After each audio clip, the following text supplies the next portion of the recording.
You're watching Cable 2.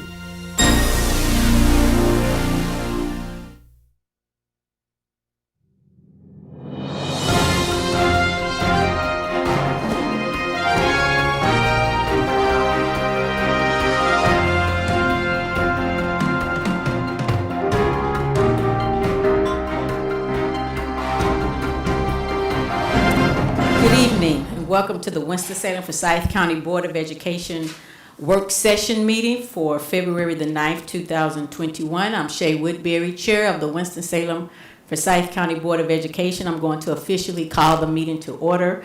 We're going to establish a quorum. So we have 1, 2, 3, 4, 5 present, and Ms. Kaplan. I'm sorry, Ms. Montsinger and Ms. Parker are here, and I think Ms. Bramer is online. So we definitely have a quorum. The next item on our agenda is the swearing in of our new board member, Mr. Alex Bohannon. So we will have Judge Hartsfield come up to do the swearing in, and we'll get our new member placed. Thank you.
Maintain and defend the Constitution of said state, not inconsistent with the Constitution of the United States,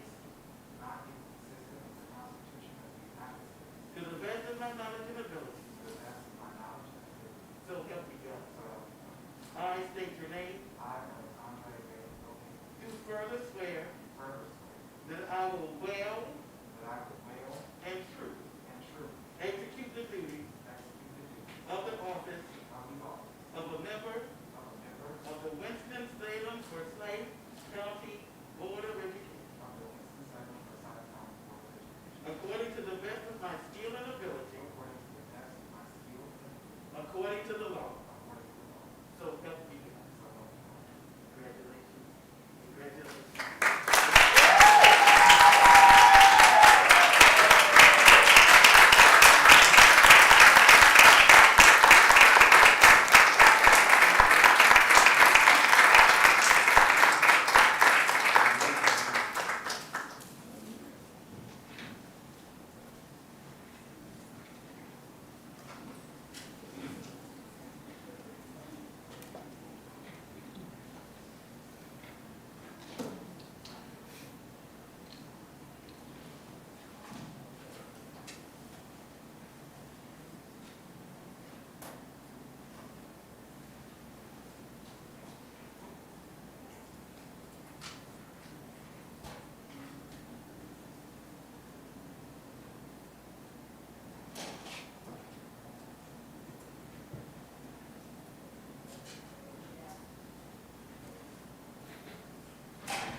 Before we move on to the next part of our agenda, I will ask Mr. Bohannon, Board Member Bohannon, if he would like to have a few words before we move forward with the agenda. I push it, okay. Good evening, everyone. I just want to say thank you to each and every person that has supported this endeavor. I think one of the things that is really important to me by way of my own lived experience is understanding the importance of an interaction with a child.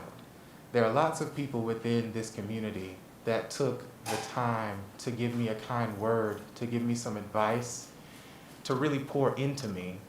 And I want every single person in this community to understand how important it is that we are intentional about our future. And I say that meaning that we all have an interest in the success of the children within the Winston-Salem Forsyth County school system. Whether or not we currently have children in the system or not, we all have an interest in the future of this community. And so in closing, I want to say thank you to all who are here today, all who are watching from home, all who have helped me, taking a phone call when I'm feeling stressed, reaching out to me to see if I'm okay, taking the time to check on me. It's all been appreciated, and I will never forget such kindness. I want to thank my colleagues for trusting me with huge responsibility. My constant endeavor will be to earn the respect and the trust that has been bestowed upon me. Thank you so much. Thank you, Board Member Bohannon.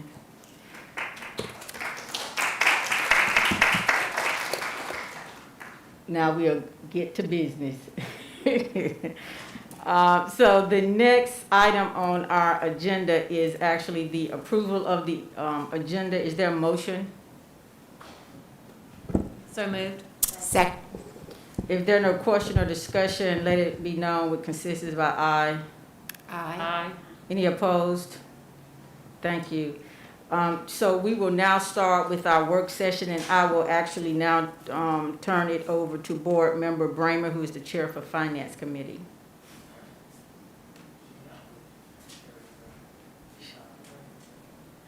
Okay. Board member, Yeah, do you want me to take it? Okay, yes, great. thank you.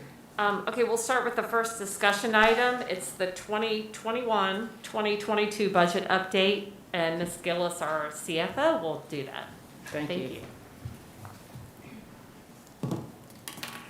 Good afternoon, board members, Chair Woodbury, Vice Chair Calvert Hayes, and Interim Superintendent McManus.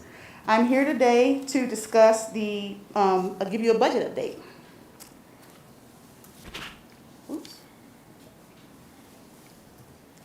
So I just want to remind you of our proposed budget we just adopted in November.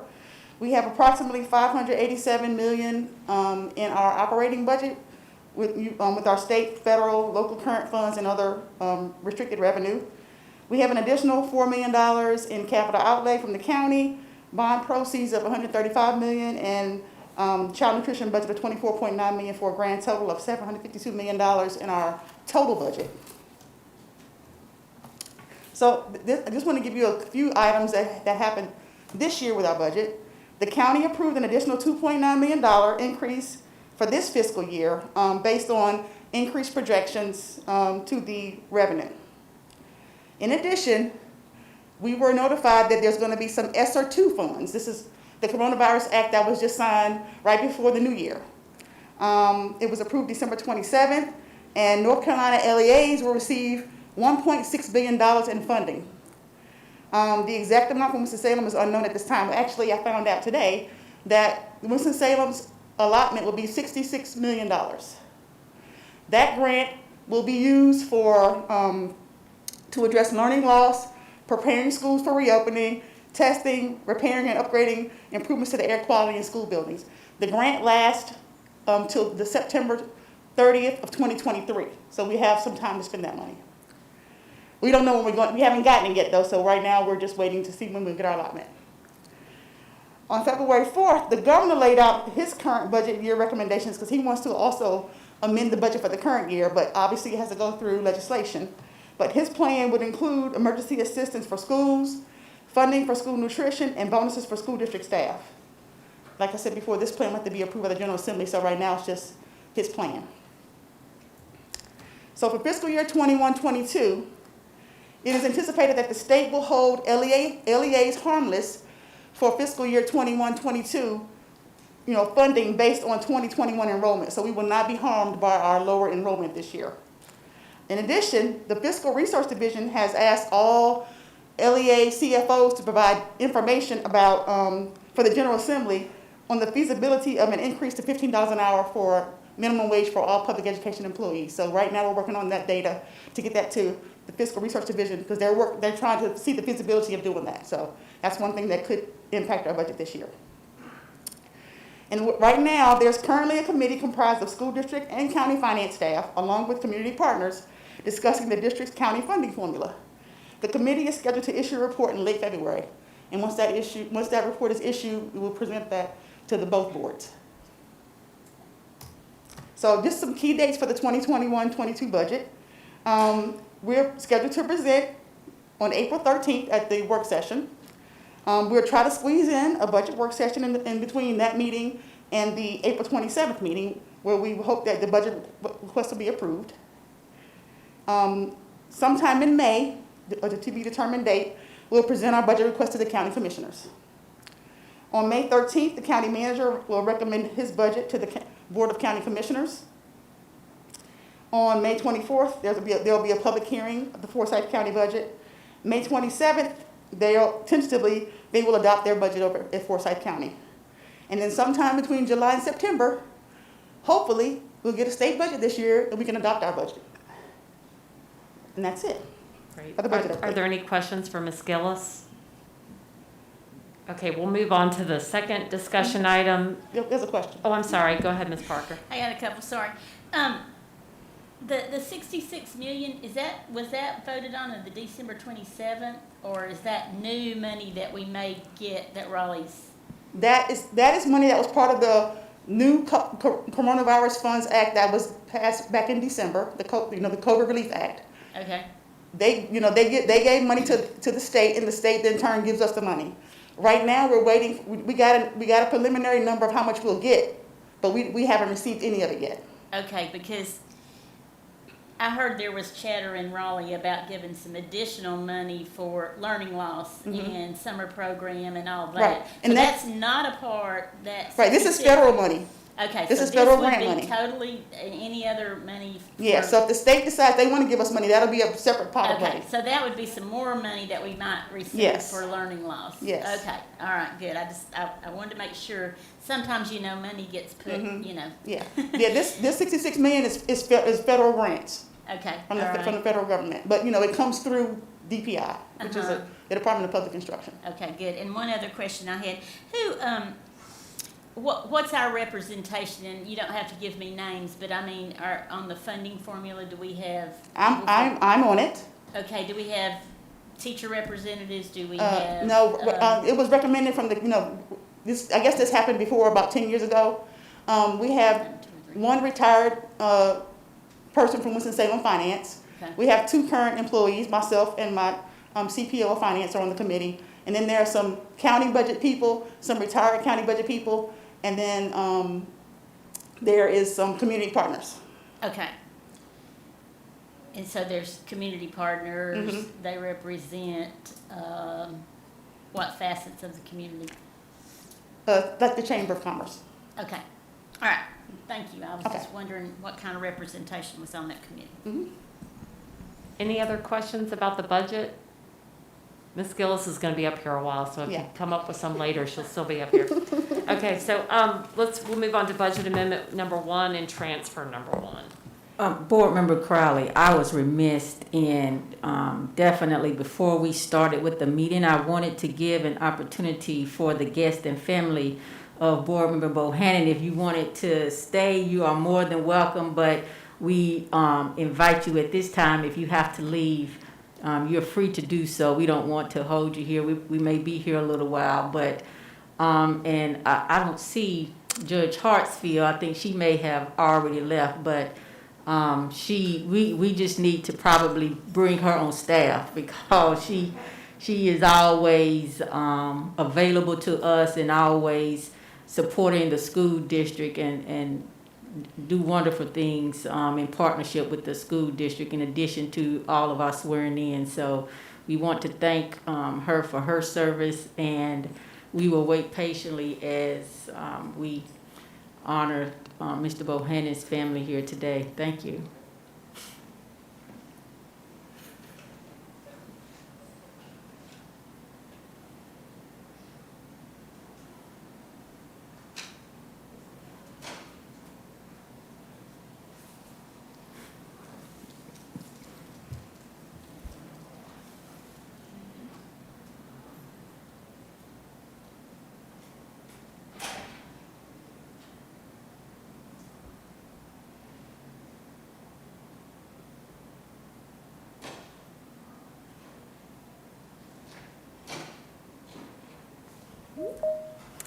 Thank you for your patience. We will continue with the next discussion item. Okay, next we have budget amendment number 1 and transfer number 1. This is our December budget amendments. So we don't have that many because we just adopted our budget in November. But we did get a little bit of revenue in for rental of school buildings, $5,575 in the local current expense fund. In other restricted, we got $5,000 for the district's preschool program from HG3. We also received $15,000 from Friends of Rentals. We received $34,000 from the Salem Foundation for the Peer Project Leadership Academy. We also received $2,500 from the Cumming Foundation for the district science fair. We received $36,949 from Fidelity Charity Grant for the purchase of Chromebooks at Cook. And we got $10,000, we had to do it for chart wheels. What was that? It said related to the departure of the student. What was that? Was there a party I missed? I think it was for her going away. Thank you. Well, that's what they donated. I don't think we spent that much. That's just what they donated. Oh, that was a did? donation. Okay. Yeah, that's just the donation part. Yeah, I don't think we spent that much. Okay. Great. All right, then in the capital outlay fund, we had a $35,000 reduction because the carryover that was adopted was overstated due to duplicate to a keying error. And I think it was because we got $35 million more in new money. So the net effect is $339,000. So that's the capital outlay budget. And then as far as budget transfers go, they're listed below for the, we transferred funds to schools for their allotments. We transferred funds to the curriculum development for instruction supplies and stipends for creating curriculum. We transferred $10,000 for in legal fees for our international candidates. And we transferred $4,850 for the virtual magnet fair. And then the next few pages are just the summaries of those transfers. And that's it for the budget amendments and transfers. Any questions? And I'm assuming if there are any from Board Member Motzinger or Board Member Bramer, that those will be, somebody will let me know if a hand is up. I don't see any. Okay, we'll move on to the next item, which is the December 2020 financial statements. Okay, so here we have the 2020 December financial statements. As I explained before, we're going to be like a month behind in our financial statements because we have to have the time to prepare them. These financial statements are similar to what you see in the audited financial statements, so it's a little bit more robust than what you've been seeing with that one pager. So we have a cover page, and then we have a balance sheet. We have the general fund and the capital replacement fund, and then that total column is just memorandum only because this is a total column. These do not include bond funds because we don't actually get the bond funds. The bond funds are really county funds, so I don't include the bond funds in our financial statements. So we have total assets as of December 30th of $356,549, total liabilities and fund balance of $356,549, As you can, the fund balance number is not, it's a little high, but that's only because that's our fund balance as of December. That's not the fund balance at the end of the year that we have available. That amount, the audit is done. They will be on the agenda for the next meeting, because it just got approved by the LGC today. So they will be on the agenda for the next meeting to present the audit. And our fund balance is, I have it written down. Hold on one second. We have about $11.7 million in total fund balance as of the end of June 30th, with an available balance of 7.9, because some of it has to be reserved for encumbrances. And by state statute, we have to reserve some fund balance, but the available fund balance is now 7.9 million, which is a significant jump from last year. So, and also we have this spreadsheet, which is an income statement. You're kind of used to seeing this. It's a little bit different format, but it has our budgeted actuals, our budget versus our actuals for our different funds. As you can see, we're pretty much on track from last year in our revenues we've received, and we're are actually on track for expenditures as well.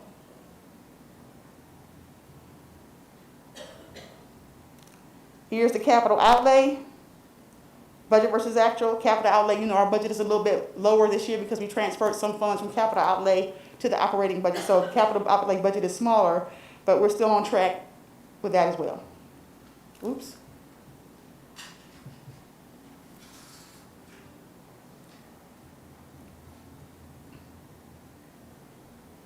This is our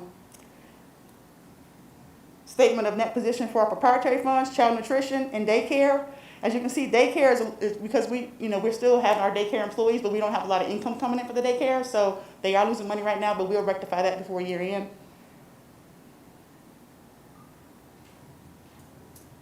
And right now, child nutrition is still in the positive because they have a healthy fund balance.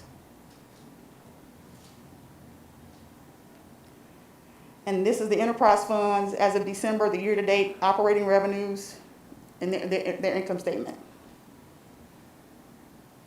Right now, you see we have an operating loss of $992, but that's just through December, and that's only because we're not getting any sales revenue in for school meals.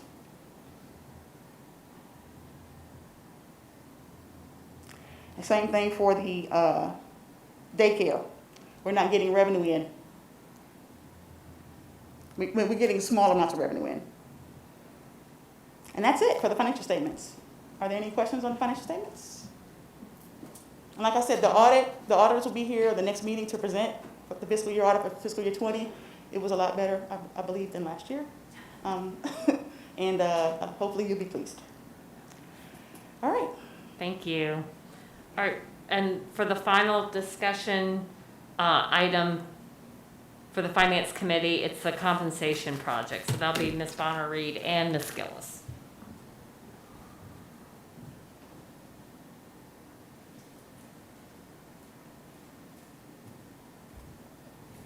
Good evening, Board Chair Woodbury. Good evening to the board members.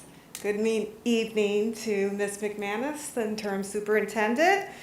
I love to come up here and do these things because it's always exciting to me that we're able to make these improvements in compensation for our different employee groups. So today we're going to talk about custodians. Just as a reminder, we have a compensation committee, and we always reflect on the district's mission, vision, but our committee goal is to use data, research, and advocacy to support Winston-Salem Forsyth County Schools to meet the district's mission and vision by implementing competitive compensation levels in order to recruit and retain the very best employees. We have 3 different aspects of our committee.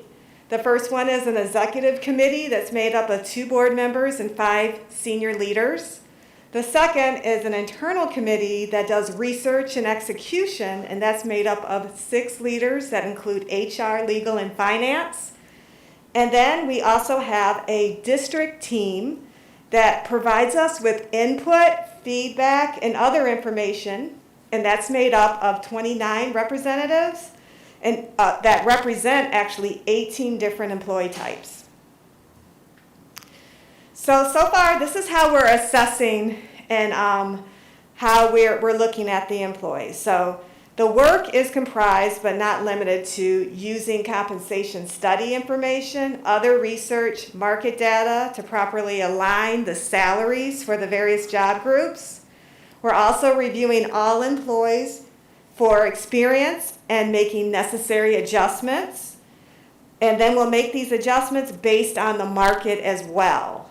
Our initial review and analysis for our different district compensation has already started, as you know, and we did bus drivers first.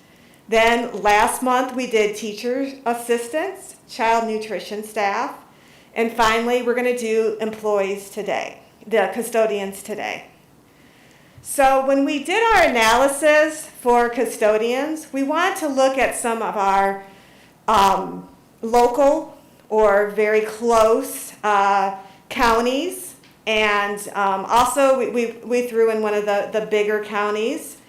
And we saw that our county had the lowest initial or minimum pay. It got better through time, the mid and max, but it takes several years to get to that mid and max. We also analyzed the city of Winston-Salem and saw what they're paying their custodians. And then Forsyth County overall. What custodians are being paid through the county. Finally, we looked at an employers association data that goes across all of North Carolina, and the minimum pay for that was at $12.44, and again, ours is highlighted at $11.58.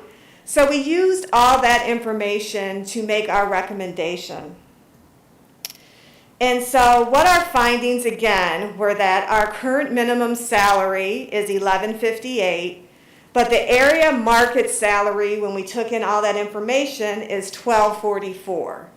So what we're recommending today is to move our minimum to $12 per hour to align better with the market. And then also ensure that all employees, that if they're over that 12 or they're near that 12, they get a 60-cent per hour increase. And that will be approximately $100 more per month. So the total cost of doing this for the custodians that are our employees is $216,000, $216,300. And then year 2, we're going to do what we're doing with all the other employee groups. We're going to look at people individually for your experience and make adjustments. And then finally, year 3, we're going to continue to make adjustments based on the market. So this is a multi-year plan that we're going to be working on. But we wanted to get started. This is a start. I always state that when I come up here, this is a start. We're trying to get started here, y'all. So our next steps, one is to gain the approval of the $12 per hour and the 60-cent per hour increase. And then next month, we're going to bring another employee group to you, and that will be our occupational therapist and physical therapist. Are there any questions? Yes, ma'am? So I know that with custodians, we have some that are contract and all that. How will that, is this across the board for everyone, or does it depend on their contract? I'm sorry, I'm just not, I don't. Sure, this is for our employees. The contractors, they work for another contractor and they're actually their employee, although they work with us. So this is for our employees, for the district employees. So these would be like our day porters and people like that, correct? Exactly. Okay. Yes. I just want to make sure that we're clear on that, so, okay, great, thank you. Okay. Yes? So when we're looking at this, I'd like to know how much this is for the day. Are we looking at 8 hours that our custodians work, or where are we on a daily amount? My understanding is there's a variety of schedules, so it's not just, I don't know if Lauren's here, a full day. Sometimes it's a half, some of them do work half days. We do have part-time custodians as well as full-time custodians, so it depends on their work schedule, but they will all get the raise. And it also includes sub-custodians. They will get $12 an hour as well. If they So sub for move us. up their minimum as well. Yes. So, I mean, I'm looking at, what's an average hour that they work? I mean, because when I look at bringing this up, I'm looking at a very, very small amount for people that maybe are on 8 hours or something like that. I mean, so I'm just really looking at the hours. If they're What's gonna be- full-time- What's our average? I don't know what our average, you need the average 1158, is Most that? of them work full-time, which is like an 8-hour day. Okay. And so what we calculated for that, it would equate to about $100 extra a month. Now, of course, taxes are gonna come out of that. And again, I want to emphasize, this is a start. Right. We are starting the process, and then we look at the market, we'll continue to look at the market, and then also look at their individual growth within the district, and make sure it's all aligned, their experience. And we would also have to look at what happens in Raleigh. If that Exactly. $15 an Exactly, hour yeah. thing comes through, then If that that's, comes through, then they will get the funding to give if the state Right. approves the $15 hour minimum, they will provide the funding for us to give that to our employees as well. Exactly. So, And I'm not down in anything, you know, I'm Yes. really, really happy that anybody's getting any type raise. I just was looking, trying to figure out in my mind, you know, the 8 hour versus. so light on an 8-hour day, they're gonna get like $4.80. Yeah. It's So we're really looking not, $100 more. a month. yeah. Yeah. Okay, On that average. answers my question. It's something, it's a start. It's a It's a start. start. It's a start. It is a start, Right. and the $15, the $15 for pending Raleigh is a footnote in all of this. We put it on there, but without it being approved, right, Well, and we can wanna get still, too much into it. we can still advocate for those in Raleigh. yes. Yes, So send emails to your representatives and tell them that this is something that needs to happen for our school employees, much like they've done for all the other state Yeah. workers. And I believe there's already a bill already out there for that $15 an hour minimum for school district LEAs. It just has to get passed. But there is already a bill that has been introduced. But, and like I said, they asked us for all of our data to see how many employees we had that were below 15. So we are working with the Fiscal Research Division to get them that data. All the LEAs in the state are doing this. So hopefully it will come to fruition and we can use that as a springboard to, you know, continue our compensation work that we're doing. So did we do anything as a board to advocate for that at the Yeah. state level? We I did a think we sent a resolution. Right, resolution. so that's already been sent in, Yes. they have our endorsement. Okay, great. And has that made it out of committee, Ms. Gills, do you know?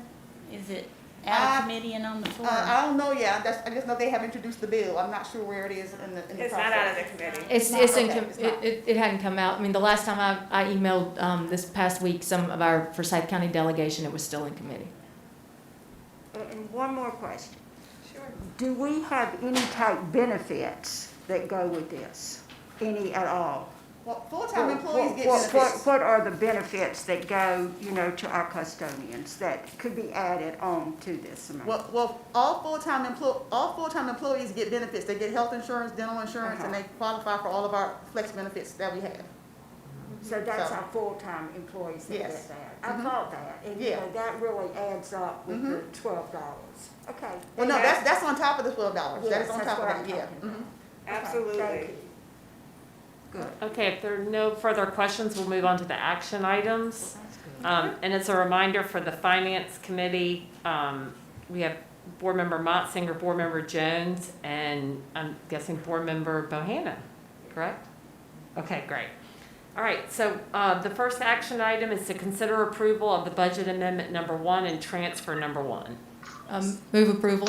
Second. Thank you. All those in favor, or is there any- Second. Thank you, Yeah. Board Member Motzinger. Is there any discussion? All those in favor say aye. Aye. Aye. Thank you. Anybody opposed? The motion passes. The next action item is to consider approval of the compensation project for custodial pay. So moved. Second. Thank you. If there's no further discussion, all those in favor say aye. Aye. Aye. Thank you. Anybody opposed? The motion carries. Thank you. That concludes our finance meeting, and I'll turn it over to Ms. Jones for Buildings and Grounds. Thank you, Board Member Crowley. So we have, I think, 5 items up for discussion this evening. First will be the design contract for JF Kennedy High School renovations, :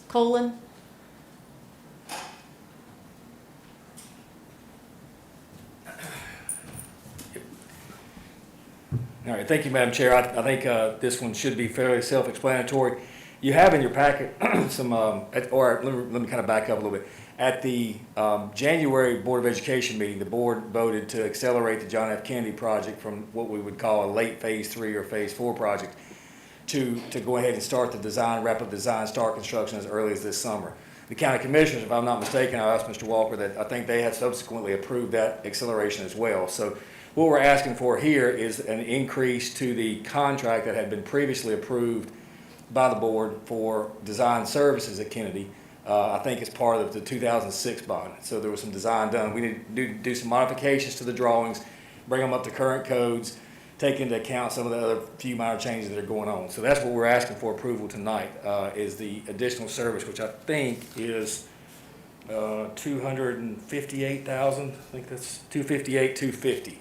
So I'm just entertaining any questions you may have about that.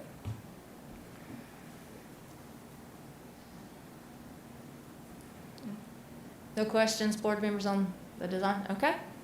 All right, the other one is fairly simple as well. So welcome Mr. Bohannon to the board, but in him being appointed to the board, we lose a member of our Facility Advisory Council, which is a council that is appointed by the board. So each board member is eligible to submit one name for that board, and Mr. Bohannon, as a community member, would have to resign from that position since he is a board member. We already are, by the bylaws, Ms. Jones, you're appointed as the Building and Grounds Chair, and then the board appointed Ms. Calvert Hayes as the additional person. So what we've asked, Ms. Motzinger had made the recommendation for Mr. Bohannon, so we have reached out to her for that additional appointment, and she has appointed Morris Carr, and so I'm just bringing that information to you for information.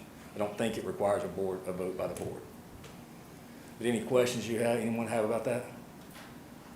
Now, I assume board member Bohannon will be making his recommendation, and we'll bring that to the board shortly. Yep. Great. Oh, okay.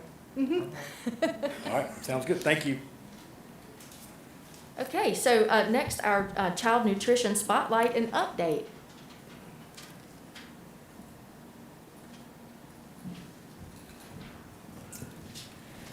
Good evening, Chair Woodbury, members of the board, and Ms. McManus. So this item tonight is not mine to share with you, but I wanted to take a second and introduce our new leaders in child nutrition as we take a second and share a spotlight on the great work that their team has been doing since March.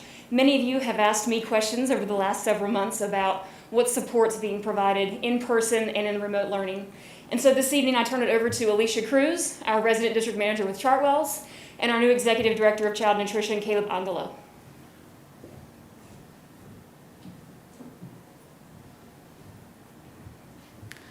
Good afternoon, good evening, Chair Woodbury, board members, and Ms. McManus. As Lauren mentioned, I am Alicia Cruz, and I'm the resident district manager here for Chartwells K-12. And I'm really excited to have the opportunity to be here with you this evening and share a spotlight on our awesome Dine WSFCS child nutrition team.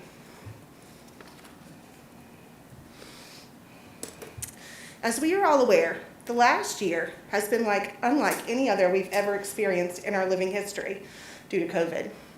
Our team has been on the front lines since day one of the closure in March, out in the field making sure that families in need have meals in their hands.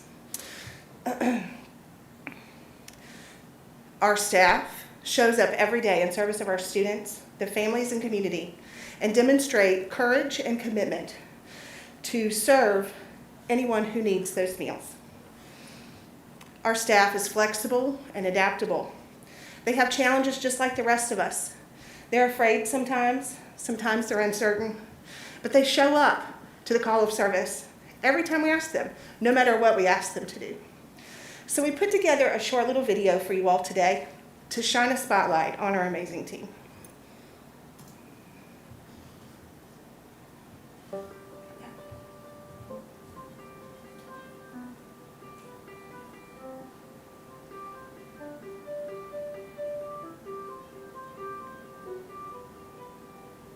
When we shut down, we continued doing what we normally do is feed the kids, and we needed to provide the community with security, knowing that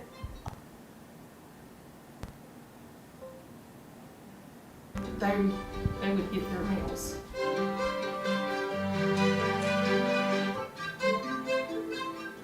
Office back in March. We served at school on a Friday. Everything was kind of hectic that day. We were off Saturday, and then we got the word that we were shutting down schools. We all met here in the office on Sunday, and we spent probably a good 12 hours here putting together plans so that we could serve the students. We were able to launch on day one, on the first day of the quarantine. We were able to still serve students, so we never missed a beat. Where I got to work with amazing teams of child nutrition employees. And these employees worked every day to ensure meals were getting to those that needed them. And I was moved to Parkland to help with the bus hub. We had 16 buses going out of Parkland. It was all hands on deck trying to figure out how many meals we were putting on each bus and getting those meals out to the kids and their families. I was packing and on the bus passing out food. I felt a little uneasy at first, but I was willing to give it a shot. I wanted to help out. I was missing my coworkers so much. It was stressful. I am considered the high-risk population. I have juvenile diabetes, I've had a heart attack, and I still continued to come to work every day and put myself out there on the front line and be in contact with the possible virus. So it was challenging, but I did what I had to do for the kids that we needed to feed lunches to. Ooh, I felt great that I could help the community. I felt kind of proud. So we'll continue to try to make things better. I feel good knowing I'm doing something that can make a difference in the lives of others. You know, helping these kids get meals really means a lot to my employees and Families. Oh, it felt good. I got to laugh and joke with the kids. I tried to make them smile. There was a few kids, they come out the first day, but then when I go back, know where they live at, don't see them, and I kind of like would go and tap on the door or something and see if they wanted something to eat. Seeing the smiles and getting the thank yous is very heartwarming, and I know so many families have been affected by the meals that we've been able to provide for them, and I don't think we're ever really going to know how much of an impact that we've had on the community, but I would say that there are folks out there, families out there that made it because we were able to help them out.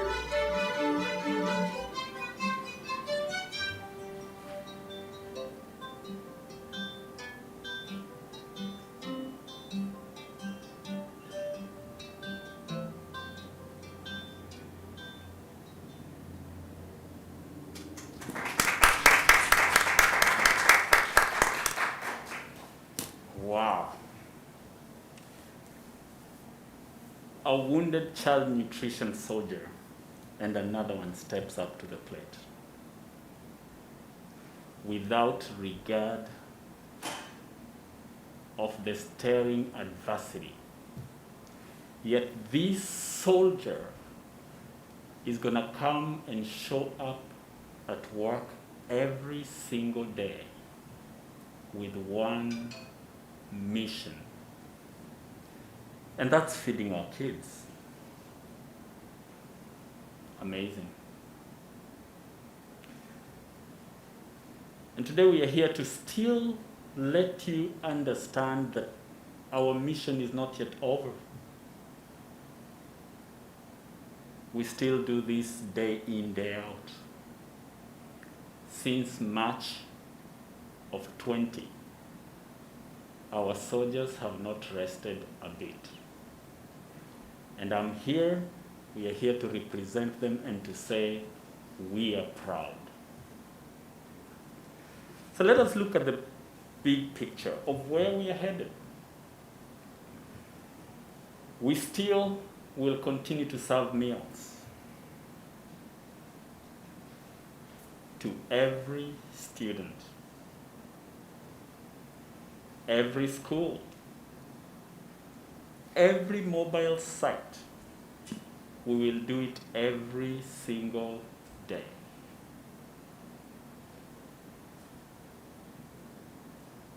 We will serve meals for in-person learners. We will offer free breakfast and lunch. We will also offer take-home meals on Tuesdays and Fridays. All remote learners will be offered meals through our meal bundle pickup.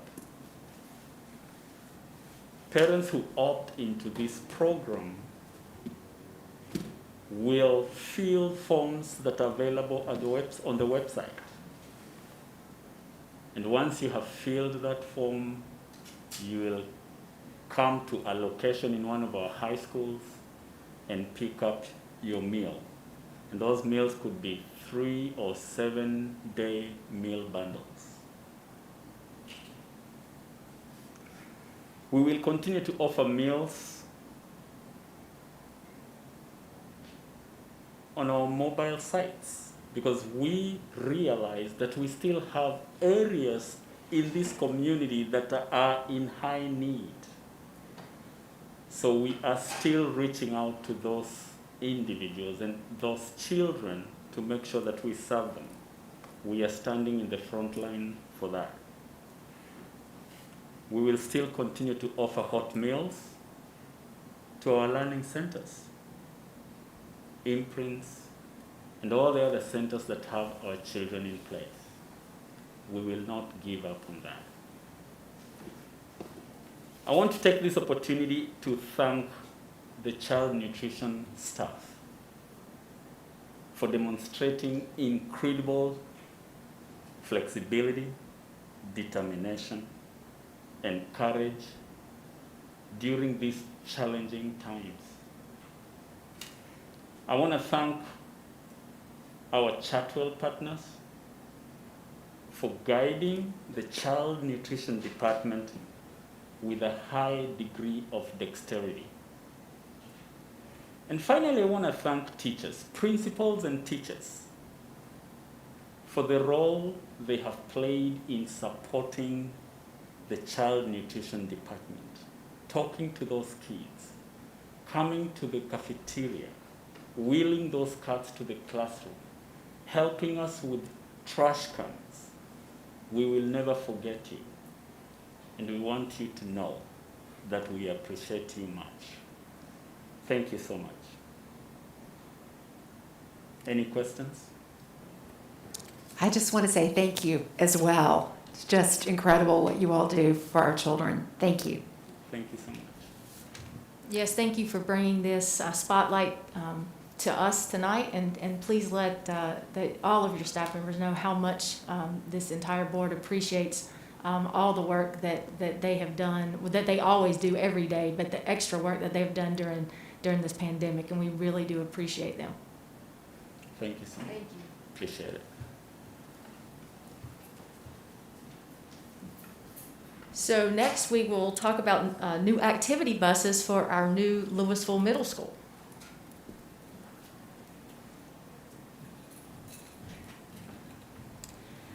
Good evening again. So you may recall I came to you in December for a purchase of activity buses, but we also have a new middle school, Louisville Middle School, coming online in the fall of 2021. In keeping with our standard protocols for activity buses, we are supplying 2 buses for each of our middle schools throughout the district. And so this purchase is to ensure that Louisville begins their school year, hoping it's as normal as possible for athletics, with 2 buses as well. And so this evening on the screen you have the quote for those 2 buses. These are for 2 72-passenger buses. The reason for this selection instead of 66-passenger is because these are currently in stock with the manufacturer, and you may recall that yellow buses are a state contract, and so if we do not order 72-passenger buses that are in stock, these buses will not be available until January of 2022, and we want to ensure that Louisville has what they need. Are there any questions about this purchase to support the middle school? And these will be paid for out of the tracker dollars that played for our replacement? That is a great question. So last year when we put budgets together, we did budget for these 2 buses to be purchased out of a capital fund. But we did short the travel tracker purchase. Typically we would do 4 per year out of those funds. And in December we did 3. And so we will be using some of those savings from travel tracker to make up the difference to support this purchase. Other questions? Thank you so much, Lauren. Thank you. So our last discussion item this evening will be the Maintenance and Operations Site Move Recommendation by Darrell Walker.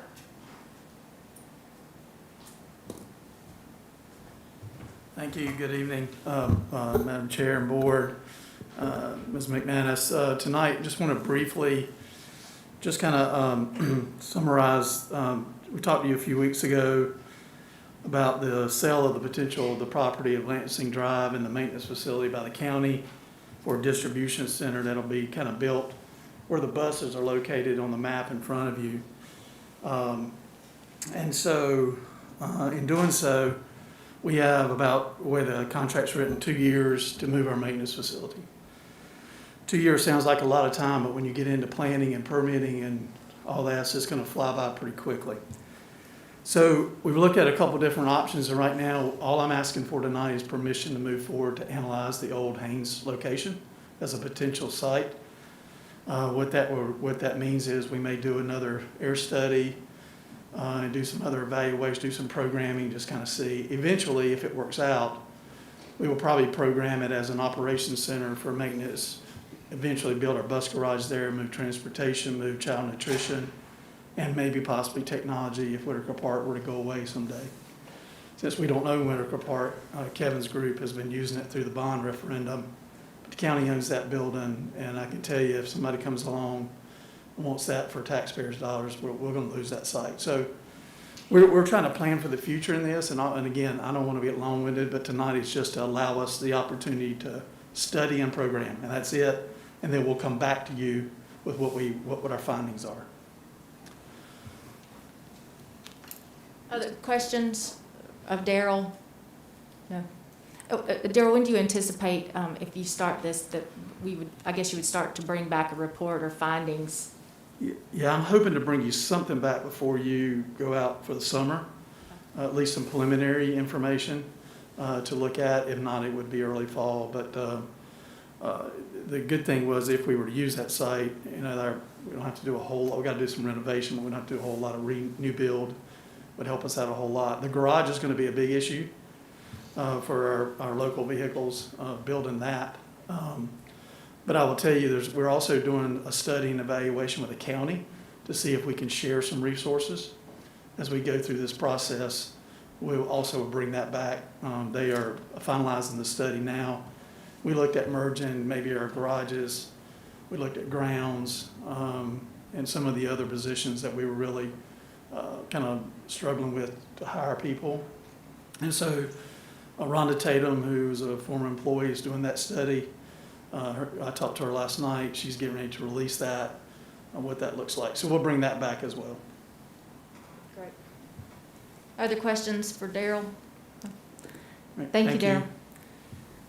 So that concludes our discussion items for buildings and grounds.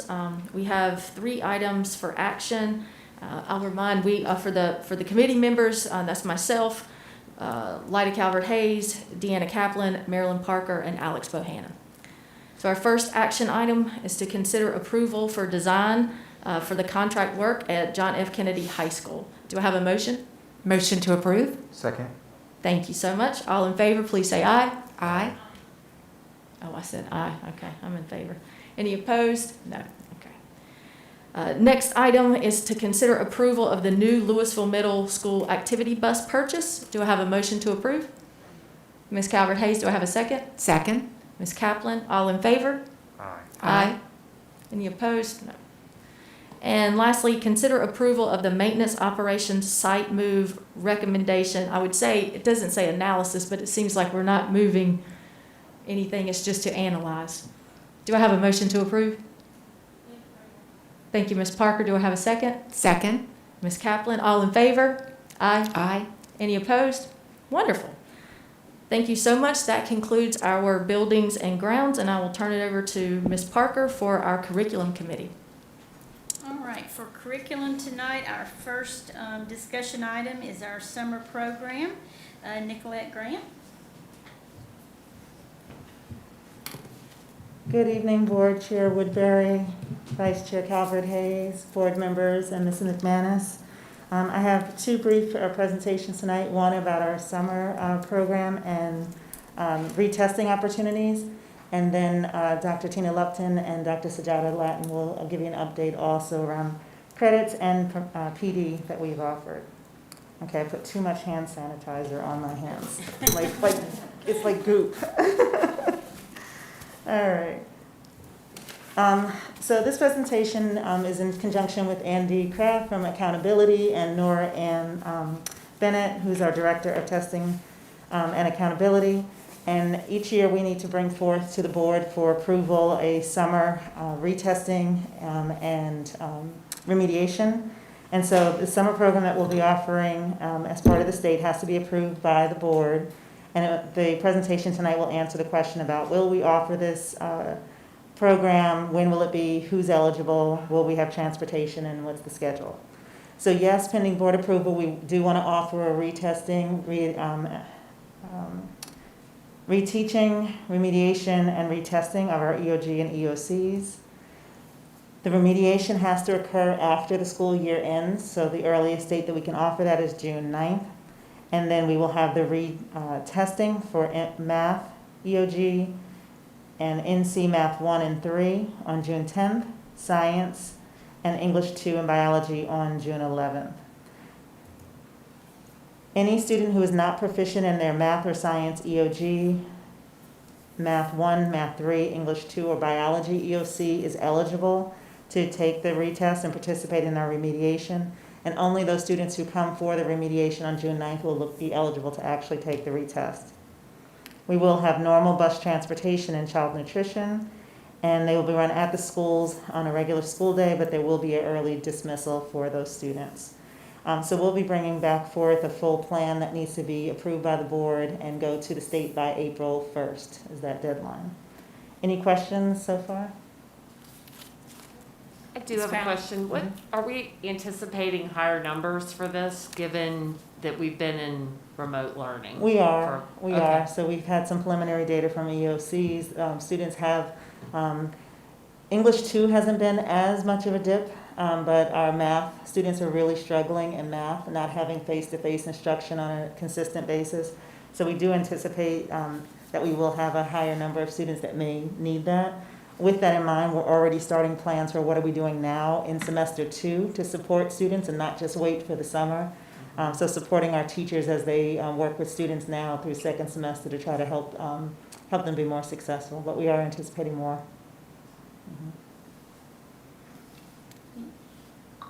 Any other questions? Okay. All right. Ms. Motsinger has a question. Okay, Ms. Motsinger? Yes, thank you. My question that I believe is very connected to this is about how actively are we letting families know that if their child really struggled this year, that it is an option for them to repeat the year next year? So that decision would be handled through the schoolhouse with the principal, as the principal has the decision making on promotion and retention. We just sent out second quarter report cards on February 3rd and notifications if there were any concerns academically that would go home also either with the report card or within the last week. And then schools will be meeting with their families to let them know what kind of supports are needed. With our notification letter, we indicated if the concern was a student wasn't engaging in virtual learning, having difficulty turning in assignments, not understanding content. So we tried to help families understand what the area of concern specifically was, and each school will be working with their families to reach out and try to provide additional supports for the students. But that would be a school based. Yes. And I guess what I was thinking was something just a little different than that, which is, you know, for children who have really struggled or their families are so worried about them being behind, I just want to make sure that they're aware of that with the like no blame, no harm, a child can indeed repeat the year. And, you know, when hopefully by the time fall comes, we're going to be in a very different situation. And I just want to make sure that families have that as an option. Yes, there are some pros and cons to that as well. Our focus is really on prevention, and so what can we do now to support students so that that's not a situation that they have to face. But we do have this retesting option, and then the next presentation I'm actually going to go into is around our summer extended learning opportunities for students. So Kevin, if you'll pull up that one. Hang on one second. I think Ms. Bramer's got a hand up. Is that correct, Ms. Bramer? You have a question?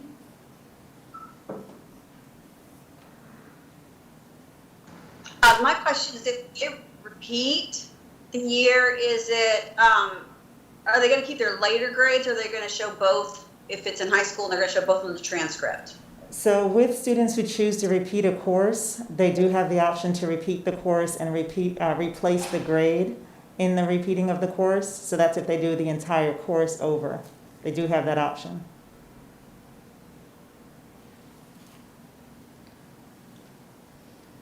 Okay, we'll go ahead to the extended learning opportunities update. Okay. So as you mentioned, we are concerned with the students who have had difficulty with remote learning and the amount of time we've been out of school, and we have seen a larger number of students struggling. So in addition to the retesting and remediation, we're looking at a robust extended learning opportunity for our students. So we have a cross-functional team that's currently working on plans for extended learning. And our vision for this, we want to make sure that it incorporates academic, social, physical, and emotional components to our summer programming. We want to make sure it's fun, it's engaging, it's hands-on, face-to-face learning to ensure that students are successful for the following school year. So a couple of changes. We are extending this to a 5-week program, 4 days a week. We are extending it K-12 to offer literacy, mathematics, and then we're going to be adding science. We know that a lot of students have not had the opportunity to have hands-on science learning, so we want to infuse science throughout the summer program. We're also going to be offering some bridge courses. So for CTE students who may have had struggles reaching their hands-on learning time for credentials, we want to make sure we have an opportunity embedded in our program. We want opportunities for our advanced learners, our gifted students, and AIG students. We also want to have a bridge program for students who will be going into English 1, 2, Math 1, 3, or Biology. We want to provide an opportunity to kind of jumpstart them into the following year and provide some compacted, targeted instruction to make sure they'll be successful going into those courses in the fall. We will also continue with our Pathway to 1 and Pathway to K. We will have for our EC students extended school year options, future services, ESL students, and dual language students to have additional time for language development in the summer. We'll also have our senior squeeze and credit recovery. And all of these things we're putting together under one comprehensive program. And next month, Cheryl Wright will come and she will give a more detailed account of our summer plan. But we wanted to let you know that we've started the work and we're looking at how to make this engaging for students, fun, hands-on, interactive, and make sure we address their social emotional needs. And then our teachers that will be working in the summer will have professional development for those teachers and teacher assistants who are hired to work. So just wanted to give you just a quick overview of our initial plans and know that we'll come back in March with more detailed plans. Any questions? I do have a question about this. This is incredibly comprehensive and it's for this summer. I'm very concerned about students who already have a number of failing grades from this past fall and now are ineligible to participate in any of the things that are physically or emotionally or socially engaging for them. What are we doing for those students who are now, can't participate in extracurriculars to no fault of their own? I mean, the world changed on a dime. Nothing. I don't want to try to point fingers and associate any blame, but I just hate to see kids not get to do some piece of high school because they couldn't connect with remote Yeah, learning? what we've talked to our school principals and schools about is the use of Edgenuity for unit recovery for students like that, where they can just recover the unit of instruction that they didn't understand, and that could help to bring up their grades. And so we've been talking to both middle school and high school about using that as an option instead of a full credit recovery, just a unit recovery. And then also we've just started our clubs and activities. So we've been doing that with band, marching band, but we've now asked for schools to go ahead and start offering those for students as well, following our safety and social distancing and masking. So if kids have been, do we know how many children are being excluded from extracurriculars because they're now academically ineligible? I do not have that data.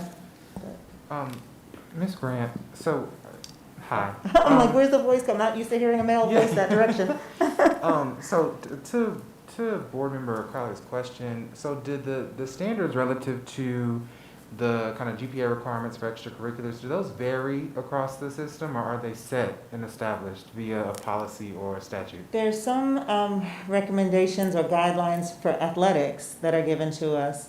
And then there's, I haven't seen a policy, but not to say that it doesn't exist. I haven't delved into a particular policy, but I do know for the athletics eligibility, there are some requirements. So then, and this may be a question you can't answer at this time, but so with the flexibility to kind of like, loosen those based on the climate, rest with the district or rest with the principal at the individual school?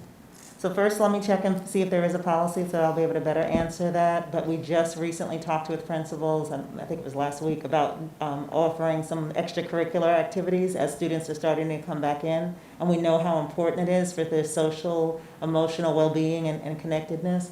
And then we've also talked with them about giving that opportunity for students to have that unit recovery to help bring up their grades. But I'll look and see if there's a specific policy. I haven't looked yet. I can respond on the athletics question because I did a lot of looking into this, and we can also give you all an update on specific numbers. But the number of athletes that were ineligible last year compared to this doubled for this year. So I do, and I have that number, and I'll get it to you all because we've been really looking at that.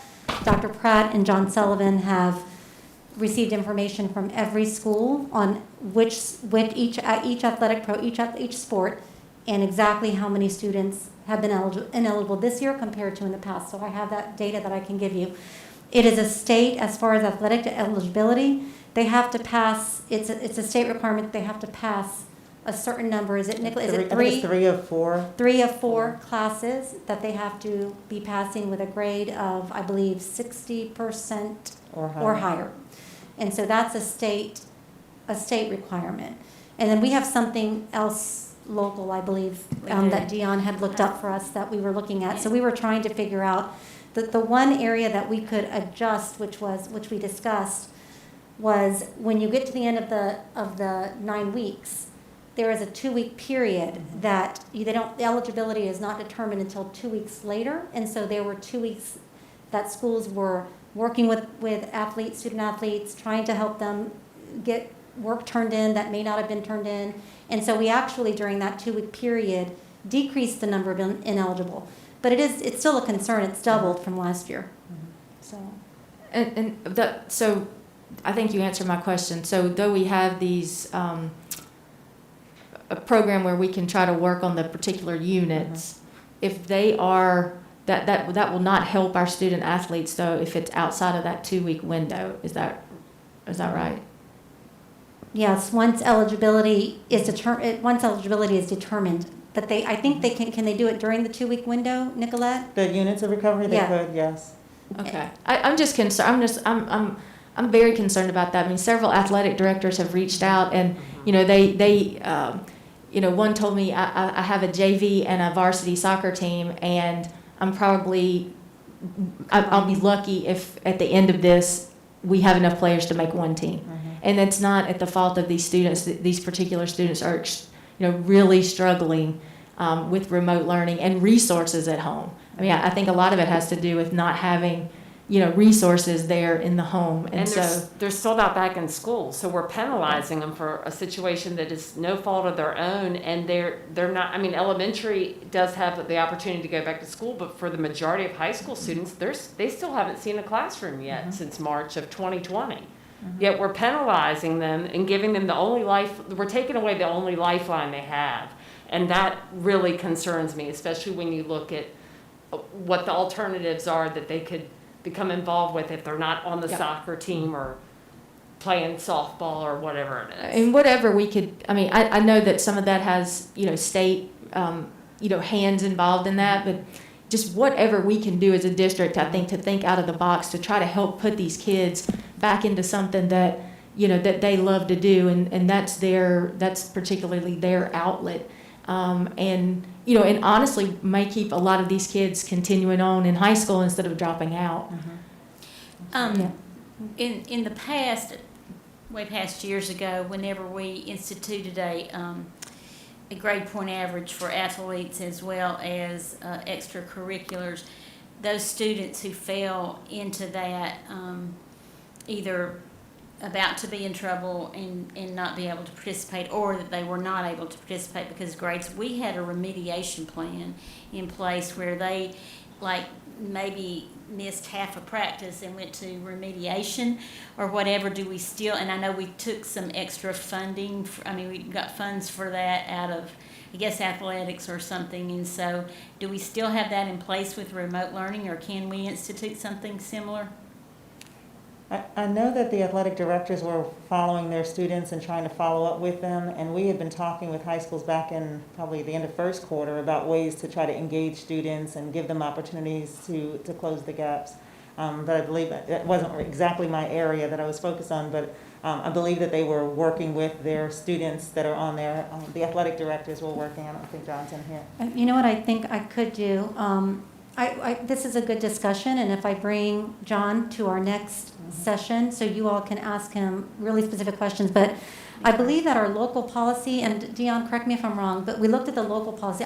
Trust me, we were digging in, trying to find any way to, I would have loved to just eliminated the criteria altogether. But I will tell you that we looked, and there was this, you're talking about it's like a plan, what was it called, Dion? Academic support. An academic support plan that would allow a player to be eligible during the time of the implementation of the academic support plan. I cannot remember the outcome of that, and maybe it was that the state policy overrode our local policy. It did. The grade point average was different, and so that was where the rub was, where you could catch a kid before they got to the point where they had to be out.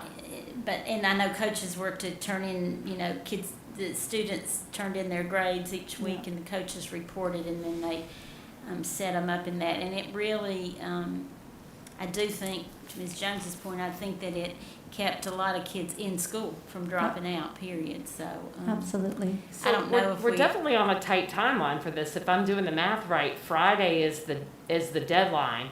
And, if we have a policy in our district that a 50 is the lowest grade that a student can get in any course, why wouldn't we raise that to a 60 during a pandemic? To me, that seems like a reasonable solution. We're not taking away, if Deanna's daughter got a 90 in the class, we're not taking 10 points from her and giving it to a kid to get 60. This hurts nobody. It only helps. My guess, my gut feeling is that this standard that we have is absolutely imperative in normal times, but we are not in normal times. We are in the most abnormal of times, and the standard has got to change to fit with what our children need. And to raise the minimum of a 50 to a 60, to me, keeps it, it would make every kid eligible. We did look at that, and we actually did raise for the EOC. We did raise our minimum to a 60, so if students came in, which is worth 20% of their grade, so we did do that for our students, which was aligned with other districts in our state that also raised that. So we did look at that as an option as well. For the final grade, because the 60 on the EOC doesn't help if a kid's done no work. Like you average a 60 with a bunch of 50s, and that's not going to get you over 60. So we brought that to the principals as well, and so taking it to a 60 also gives the child credit for passing a course that they may not have done the content and coursework to be necessary to pass that course. So that was a discussion. We went back and forth for a while talking about that and looking at that. And so that was a concern. Giving a 60 passes a course that you may never even have logged on for. Is there a way, I mean, I completely agree with Board Member Crowley, and I think we're on a complete timeline. I understand it's a tight crunch, but, and I appreciate the conversations that you've had, and I completely understand, you know, that we're gonna pass someone who may have never even logged on. But is there a compromise between that? Talking about the fact that, you know, we have these units of recovery, is there a way of you know, maybe doing that 60, but as Ms. Parker said, part of that would be, you know, you have to miss, you know, a practice or half of the practice or something like that to try to get them on track. And maybe that would not be, maybe that would not work for everyone who's not even attempted to I mean, I understand when you've just made no attempt at all, but when a student has attempted but have failed just due to not understanding. We were talking, especially I could see here with the math courses, just Yeah. you know, right out of the gate, and especially with some of our students who, I think I mean, I feel for all of them, and then especially when you have, you know, ninth graders and some of who I know at least now they're back in school, but you know, high school work is definitely different than middle school work. And so I don't know. It just seems that, you know, because of the way they've moved sports around in the fall, I don't think that the students had to meet this criteria. Yeah. It was waived. And so, you know, we're just not, it's just not a fair playing field. So anything that could be done to try to hold on to these kids, I would just hope that we could scramble and come up with a compromise or something that we could do before it, you know, it completely bumps them out.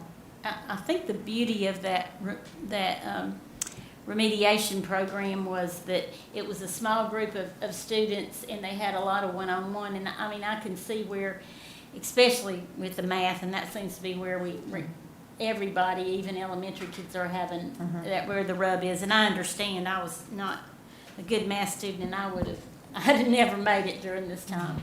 But most of our teams come on site for practice. That's correct? Yes. Right. And Yes. so, Not at Reynolds.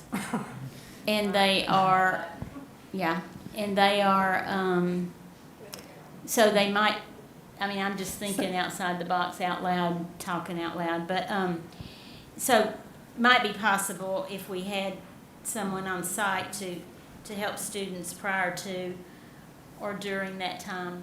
Absolutely. Each of our, John Sullivan and Dr. Pratt put together from each school some of the interventions that they've done this entire time. But some of the coaches actually did. And I do want to say coaches and athletic directors and teachers have done additional things than they have in the past, but they did have players come out to practice. I was getting some different examples where they were actually coming out. They'd had to do work before they jumped in. But there are different examples. But again, there's always more because I know the students need these outlets and the extracurricular activities, and it's not just athletics. It's all of the extracurricular activities. But we'll keep at it. We'll keep at it. And districts are starting to publish numbers on where students are ending up, and it is very frightening. There was a district in California that published numbers that when they canceled sports this past fall, how many kids dropped out, how many kids became incarcerated, how many kids joined gangs, how many kids became a parent unintendedly. It is really frightening, and when you think about this truly is their lifeline in keeping them in school. So you give them a D in a class and they pass. I'd rather have that than them just gone from the system completely, or at least the public school system, you know. And Ms. Grant, I was glad to hear that you had said that we were starting back some of the other extracurriculars in the arts and because I know, just to the same point, that's a lot of children's lifeline as well. So Yes. we had heard from a couple of folks about the students not having the ability to do that. So thank you all for for making sure that that happens too, because I know that that's probably a real challenge. So thank you. I feel like listening to this that the kids really need us right now. And, you know, we can bend rules. We can do different things. And to sit back and feel like, oh, this is out of our hands, is not out of our hands. I really think that we can do something about this. And I feel like if we don't, a lot of these kids, that the only thing they have going in their life is this sports. And that's a lot of kids. They start out little bitty, they get to go to their little league things, some of them don't. But when they get in school, it's all together. And whatever we can do, let's please do it. Madam Superintendent, I wanted to kind of circle back to the data you said that you had available that you could share with us. When you send that to us, could you tell us when that data was captured? I'd like to see all of the sports, it broken down by sport, and then like the gender of the sport, because I know some schools will have a male soccer team and women's soccer team, just so I can kind of see a lay of the land. And then to Board Member Crowley's question, I know some of that data is hard to get kind of locally, but dropout rates, things like that, I'd love to see that if we have it, about, you know, for the time period while students have been out, what that's looking like. Thank you. Yep, we can do that. And can I make one more comment about the summer programming too, just so everyone knows, and yes, we'll get that data, is that this summer program is going to be really critical. I know there was conversation about retention or parents thinking, you know, that maybe they would want to have their kid repeat a grade. There is direct research about retention and its impact on graduation rates. And if you have one retention, there's an impact. If you have two, there's an impact. It's a risk factor to graduation. So I just want to say, before we just start retaining students or parents thinking that's an option, come to this acceleration 5 weeks. We're going to compact the curriculum. We're going to accelerate it. We're going to push. It's not going to be like remediation. There is going to be obviously addressing each student's need, but this acceleration in the summer for 5 weeks full day is going to be critical to students that are struggling. Because retaining, I mean, if a parent wants that, obviously we can work with them, but it is really not, there's not support in research around retaining students. And actually there's research that shows it actually can be harmful to future graduation rates. So just wanted to make sure people know that. So I just wanted to kind of add to the conversation to extend what Board Member Parker and I think the interim superintendent is suggesting by way of being proactive about a proactive system for the students that's involved in extracurricular. So, you know, a student fails along the way, not, you know, a day before grades are due, they're failing. So if we're very proactive around those coaches and folk that support students in extracurricular, if they can kind of be an additional hand around, you know, kind of monitoring the students that we know having issues, I think we can get ahead of it. And instead of having 2 weeks, they may have 3 or 4 weeks to unit recover, because we are truly very intentional around progress monitoring with the extra support of the coach and whoever is sponsoring the club, et cetera. So a lot of that has been taking place. I can attest to that personally. I've had children in my dining room and in my kitchen. We've set up spaces for kids at the library, at a law office, at a church. I think, I mean, even kids I know who have everything going for them and have all the supports in place, there are kids who have failed utterly and disastrously through remote learning. Some of them are already gone. Their parents have put them in boarding school or a private school. Good for them. I'm glad they have the resources to do that. But this is affecting kids who don't have those as options, and it's disproportionately affecting those children.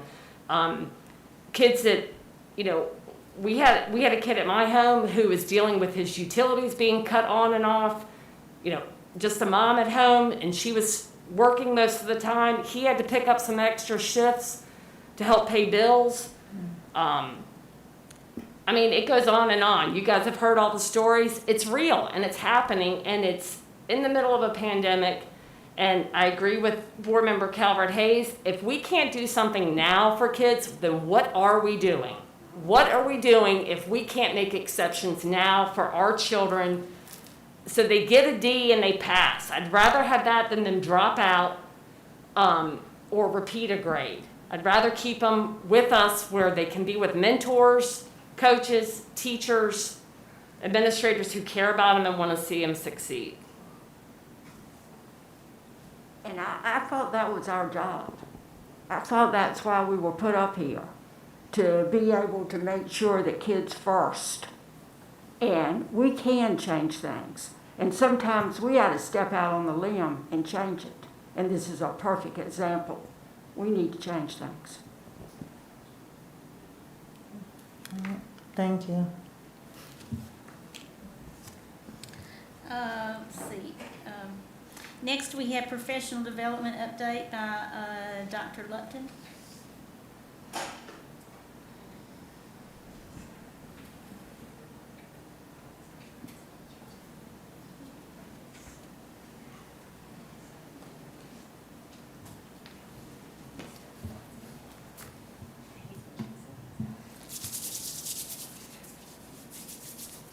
All right.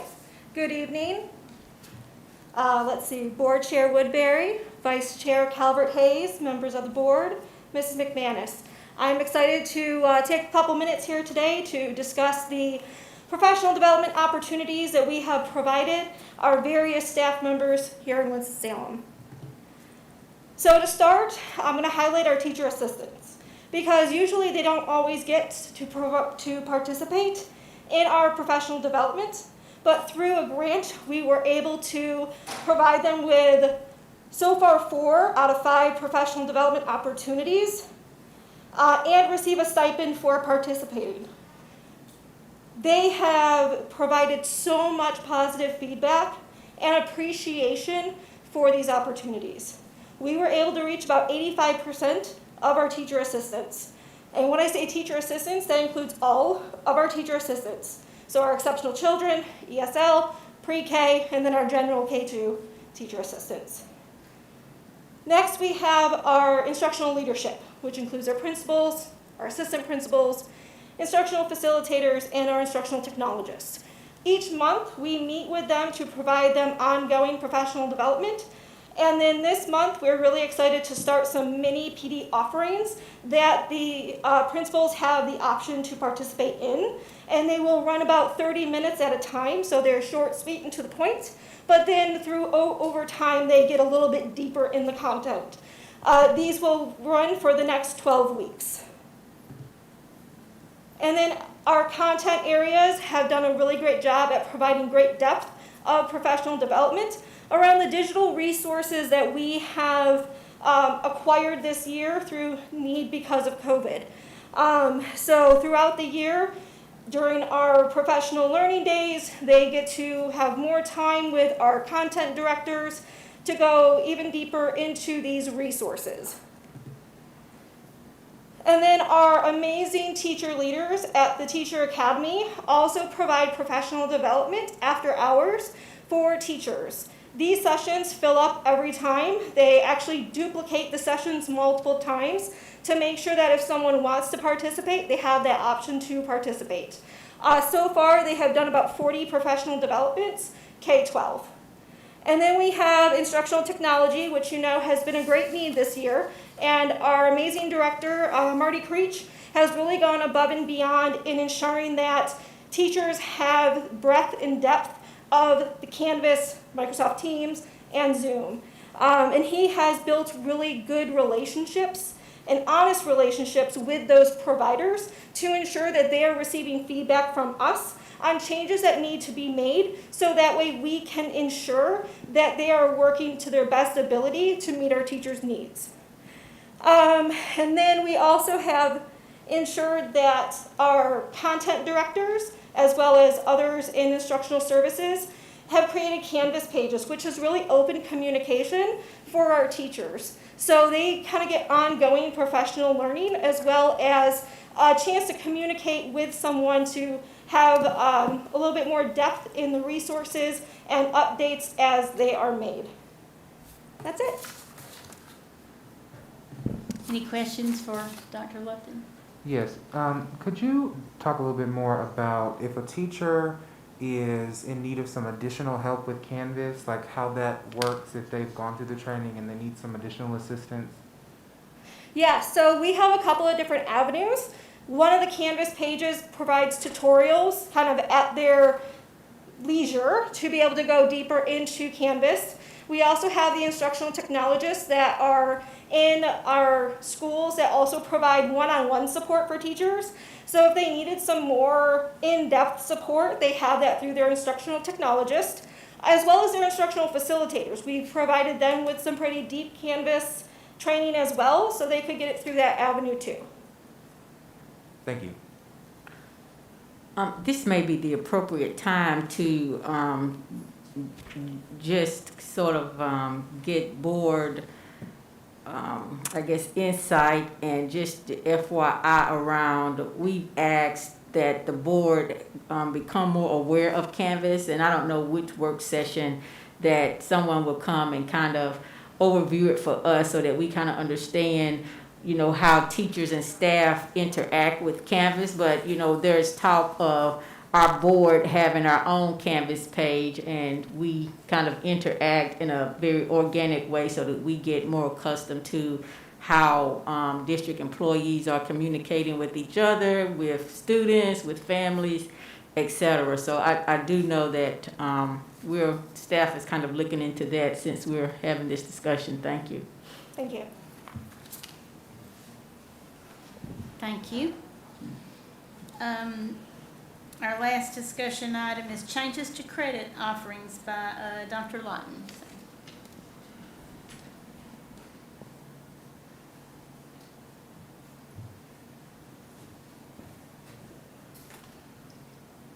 Good evening, Curriculum Committee, board members, Chair Woodbury, and Superintendent McManus. Today I'm presenting a few course changes for the 2021-22 school year based on the NCDPI requirements.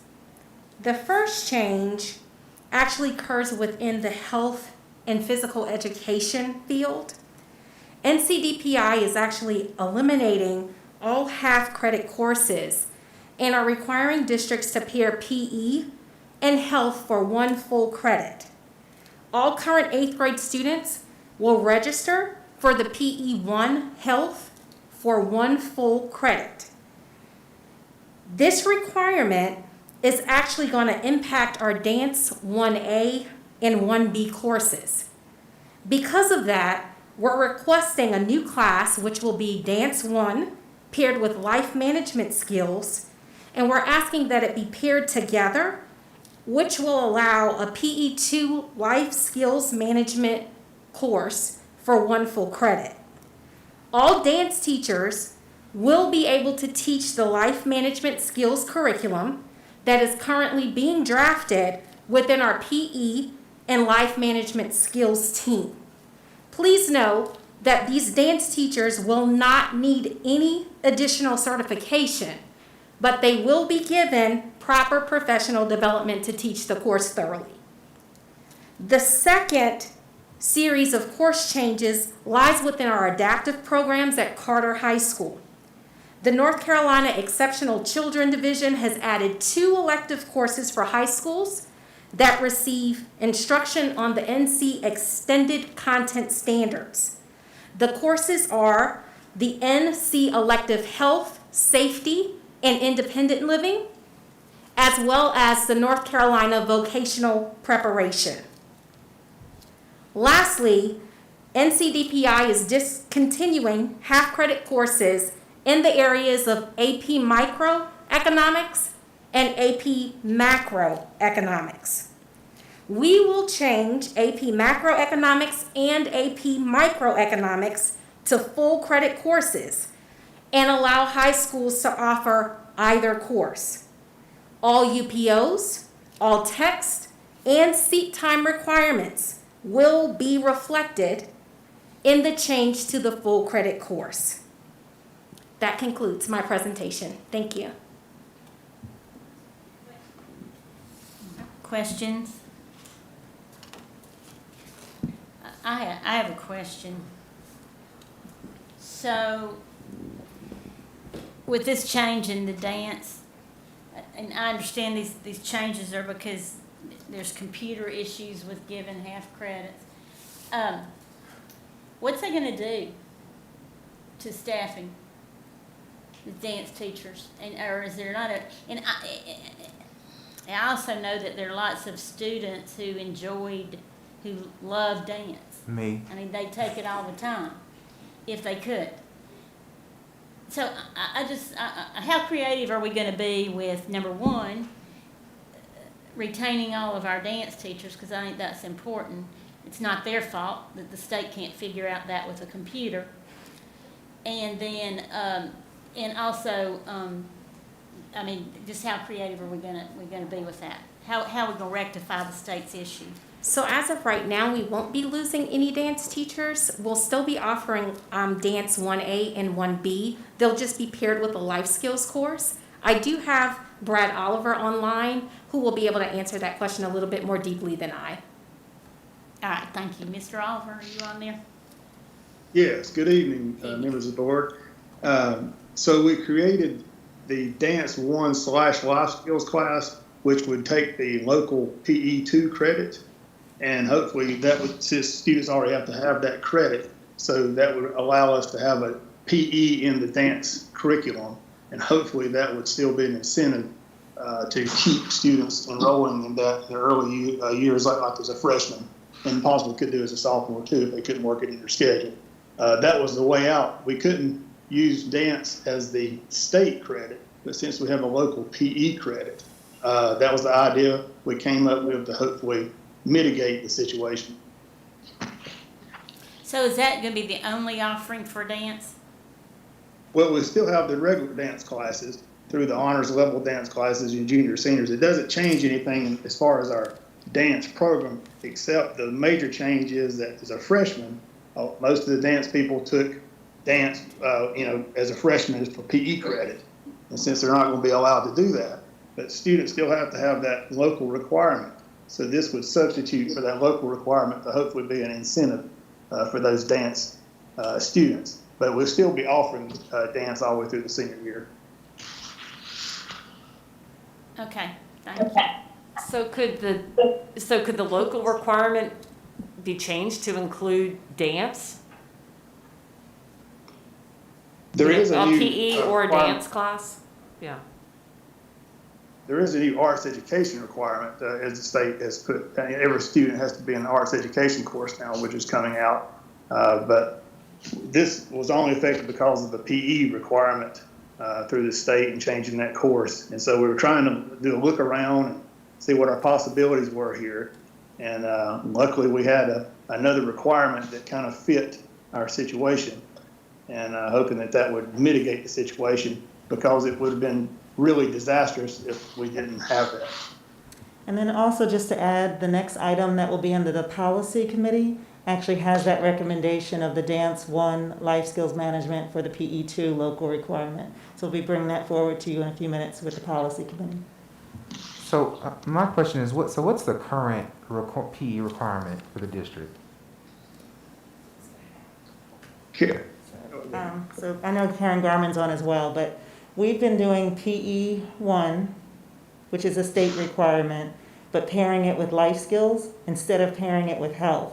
And we've had health on a different year. And so what the state is saying is that it can't be on 2 separate years as 2 separate courses. They have to be together. So state requirement for graduation is PE and health together for 1 credit. And then locally, we have PE2, which and life skills, which can be either Dance 1 life skills, which we're bringing to the policy committee, and then also ROTC was also another substitution that students could take for PE2. So if a student with the new change, if a student is like me, who is like, I'm not really a dancer, but I want to take dance. I've never taken a dance class before, because I took dance as a part of the PE requirement. I wouldn't have signed up for dance on my own. So it was a new experience for me. So with this change, this 9th grade students are not going to be able to do that. They still will have an option, it's just, it will serve the local requirement instead of the state State requirement. requirement, But they okay. still will have that option to take Dance 1. Okay, thank you. So, Mr. Oliver, back to your point of the requirement for an arts education course, when does that go into effect? I believe it goes in effect next year possibly, but I would have to confirm that. It was on the table. A lot of things have happened to delay some of these implications. So it was gonna be the 21-22 school year, you think, initially it was supposed to be? Right, and that goes for any of the arts education courses, which the majority of students already are taking at least one arts education course in their high school career now. And dance would be one of those that would go toward that arts education credit? Yes, dance, theater, band, orchestra, visual arts, all those many offerings. And a lot of those are half credit classes, so what's gonna happen with that? They're all full credit classes. They're A-Day, B-Day, but they're full year-long credit classes. Even at Arts Magnets? The only half credit classes we had were the dance classes. The Arts Magnet at Reynolds did have some specialized half credit classes. Yes. That they'll have to be adjusted. Okay, that's what I'm referring to, yeah. I didn't realize they were the only school that had the half credit art ones though, but, okay. Normally everything is one credit as the state has got it set up. But some of the magnet schools could have some, different options like the Reynolds. They have a lot of arts classes at Reynolds.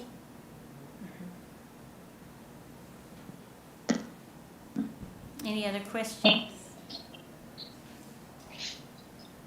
Thank you. Thank you. We have 2 action items. First is to consider approval of the summer program, the retesting program. So moved? Second. All right, and I was remiss. Members of this committee are myself, Ms. Crowley, Ms. Kaplan, Ms. Motzinger, and Mr. Bohan. So, all right, we have a motion and a second. All in favor? Aye. Aye. Okay. And the second item is consider approval of changes to credit offerings. Move to approve. Do I have a second? We're all being stubborn with the state, I suppose. I'll second. Thank you. So we have a motion and a second. All halfway willingly in favor, say aye, please. Aye. That would include me as well. Aye. All right, those pass. Thank you very much. I'll turn it over, Ms. Motzinger, to you and Policy Committee. Thank you. Good evening. We have 2 discussion items in policy today, this evening. And first, Nicolette Grant will be talking to us about graduation requirements. Okay, good evening again. So we're going to be looking at the policy markup. So what we're bringing tonight is our update of policy 5127, which is the graduation requirement policy. The last revision was in January of 2012, and so that was 9 years ago. With these revisions, the few areas that have been updated, one is the PE health for 1 credit that's required by the state. So you'll see the markup version in front of you. We've also updated OCS, CTE credits. Formerly were 3 credits and now 4 credits for our occupational prep. Just changed the language around foreign language to world language just to align to the state language. And then other changes that you'll see are within the occupational course of study. The amount of hours that are required have changed. Previously, under Kevin, if you go down to, or maybe I can scroll through here. I can manage this, right? So previously, am I going too fast? They had 360 hours, and now 225 hours are what are required. Oh, here it is. And then some of the courses within their graduation pathway have changed. So instead of 4 math courses, it's now 3. Instead of 3 science, now 2. 3 social studies has changed to 2. And then the 2 courses that Dr. Latin just shared with you a few minutes ago, we've also included. And then the 4 CTE credits. So those are the only changes to the policy. I've also made it corresponding updates in the AR, and the AR is housed in Assembly for you to see the markups as it relates to AR. Within the AR, we've outlined the options for the Dance 1 life skills option for our students to take the place of one of our PE2 local requirements. Any questions about the changes that were made to the graduation requirements? Okay. All right, then thank you. Thank you so much. Thank you so much. Ms. And I believe, Sorry, Ms. oh, Monsinger. was there a question? I'm so I sorry. just had a comment since this is Dana. Since we were talking about graduation, I know that so many parents and seniors are anxious about what graduation may look like. And so I know it's not the conversation for tonight, but if that's something that soon we could maybe just have a public conversation and update about, I think that would really help some of the anxiety that our students and our parents are feeling. Yes, and just so you all know, I actually taped a podcast earlier today with Kenya Rocker, our lead counselor for high schools, and one of our high school principals, and we actually talk about that. So that's going to be released Friday. But we have sent, we need to do it again, but to save the dates, so at least parents would know the dates. Mm-hmm. But we'll talk more about what that's going to potentially look like. I'll just say this, and people will kill me for doing this too soon, but but we definitely want to try to have a normal experience, but broken down into smaller cohorts, but more of a face-to-face experience. So more to come. Principals and counselors and a committee is working on the details, but we'll have a discussion if you want at our next meeting. Thank you. Okay. Thank you. Thank you so much. And now, Ms. McManus, you were going to speak to us about the calendar update. Yes. And you know what? I shouldn't have used the word "kill me." That probably was not appropriate. We don't use those words anymore these days. I know as kids we may have said that, so I probably shouldn't have used those words. But I will say for calendar. So we decided today not to bring the vote because if you remember when we presented the calendars, one was an imbalanced calendar, and that was the preferable one to get student exams before the holidays.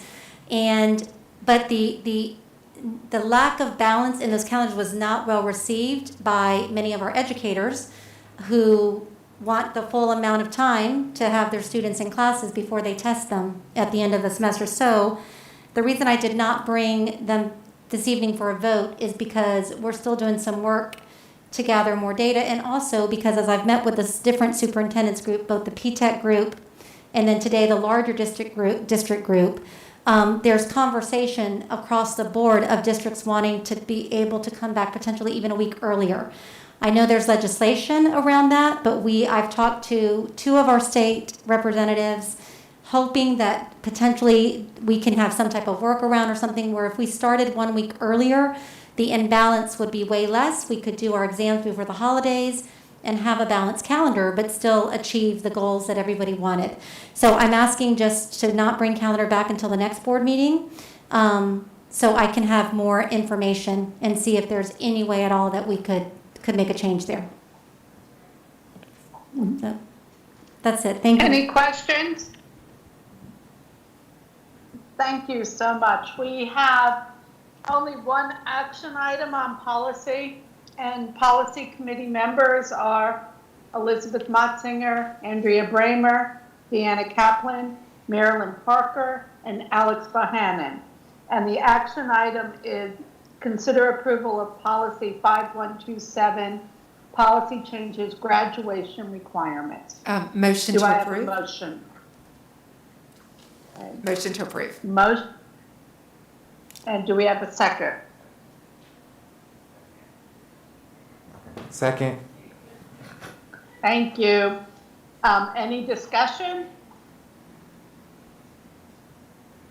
Okay, all those in favor, please say aye, and I will count on somebody to tell me. Aye. Aye. Aye. Do we have any opposed? I don't see any I'm opposed.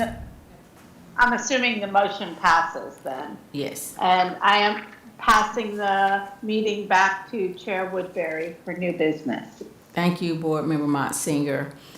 We have one discussion item and one action item under new business. The first discussion item, or the only discussion item, is the before and after school programs, Imprint Cares and YMCA of Northwest North Carolina. Ms. Cheryl Wright will provide some discussion with us on that.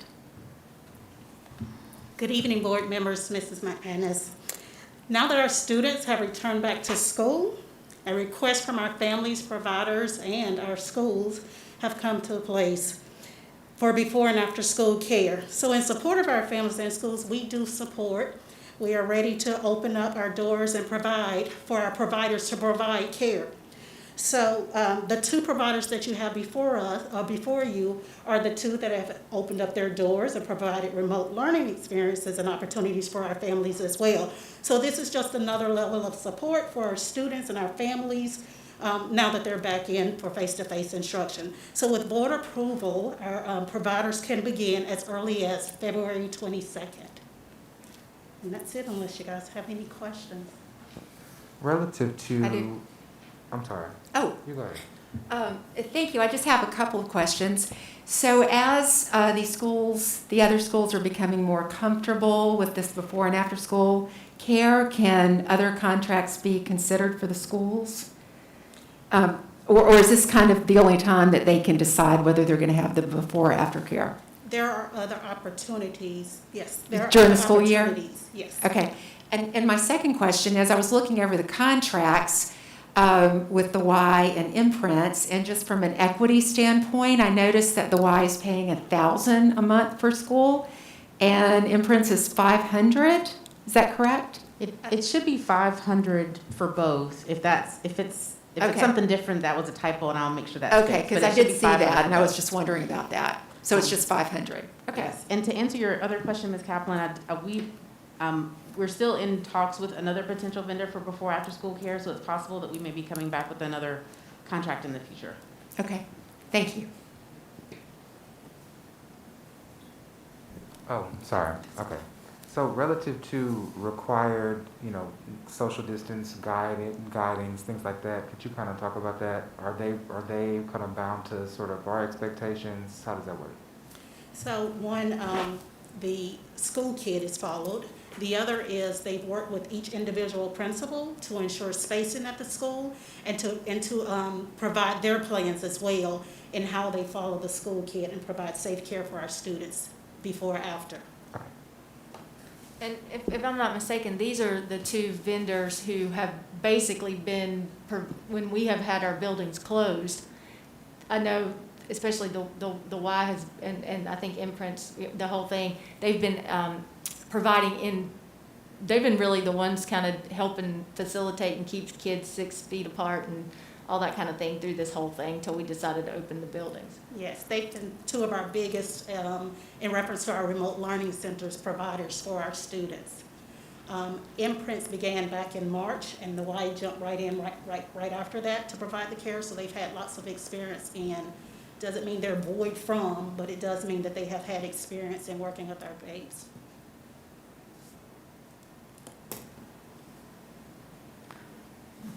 Okay, if there are no more further question or discussion, we'll go to the action item, which is to consider approval of the before and after school care contracts for Imprints and YMCA. Move approval. Second. Okay, Board Member Jones and I think Calvert Hayes second. If there are no further question or discussion, all in favor, raise your hand. I see Board Members Motzinger and Board Member Bramer raise their hands, so it's unanimous. All right. Thank you. The next item on the agenda is announcements. The first announcement is February is Black History or African American History Month. It is a time to celebrate the achievements for African Americans and a time for recognizing our central role in U.S. history. I'll just add a little lib because probably most of everybody know I teach African American history at North Carolina A&T, right? Of course, it started in 1926 by Carter G. Woodson and the Association for the Study of African American Life and History, which unfortunately this year, 2020, we were not able to have our normal conference, which I know throughout the country, schools bring students to come and celebrate and recognize the contributions of what we know as ASALA, just to study and continue to contribute to Black history or African American history. And just our little known fact today, maybe some people don't know, but as a soft record of cause, February is chosen because of Abraham Lincoln's and Frederick Douglass' birthday. That's how it ended up, this, quote unquote, the shortest month of the year. So the next announcement that I have is in partnership with Novant Health and the Forsyth County Health Department. 620 employees were vaccinated as of last week. The next announcement I have is congratulations to our Winston-Salem Forsyth County School Marketing and Communications team for receiving 29 North Carolina School PR Association Awards. We're the second most awarded district in the state and the most awards ever for Winston-Salem Forsyth County Schools. Thank you so much for this service to our community. The next announcement is on Tuesday, February the 11th at 5 p.m. Our Choice Committee meeting will occur, and it will be a virtual meeting. The next announcement I have is on Thursday, February the 18th at 5 p.m. Our African American Advisory meeting will occur, and all of our meetings are recorded. So if you're not able to attend, you can access the recordings of those meetings. And the last announcement that I have is that Monday, February the 22nd, students in grades 10, 11, and 12 will begin returning to school buildings in cohorts. And if you have any questions regarding this as parents or community members, please reach out to the principals or to our superintendent's office, Ms. McManus. The next item is I need a motion to go into close to discuss personnel and legal issues. So moved. And just, there's a correction for D, it should be Thursday. It should, yeah, exactly. Thank you. February 11th is school choice. Yes, ma'am. Thank you. There was a motion by, was that you, Mr. Bohannon? It was both of us, we did it. Okay, so I'll give you the motion, Board Member Bohannon. Since you're new, we'll give it to you and then. And I'll second. Okay, thank you. And if there are no further questions, let it be known by aye. Aye. So we will go into close now. Thank you.